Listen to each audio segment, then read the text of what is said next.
Fevralın 6-sında gözlənilən hava şəraiti açıqlanıb.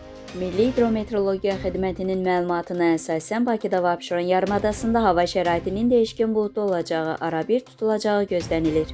Gecə və səhər bəzi yerlərdə zəif duman, çiskinli olacağı, axşam isə yağış yağacağı ehtimalı var. Mülayim cənub-şərq küləyi əsəcək. Havanın temperaturu gecə 1-3 dərəcə, gündüz 6-9 dərəcə isti olacaq. Atmosfer təzyiqi 767 mm civə sütunundan 764 mm civə sütununa enəcək. Nisbi rütubət 75-85% təşkil edəcək. Azərbaycanın rayonlarında havanın əsasən yağmursuz keçəcəyi gözlənilir. Bəzi yerlərdə arabir duman olacaq, qərb küləyi əsəcək.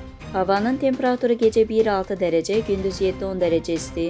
Dağlarda gecə 3-8 dərəcə şaxta, gündüz 1-6 dərəcə isti olacaq. Gecə və səhər bəzi dağlıq rayonlarda yolların buz bağlayacağı ehtimalı var.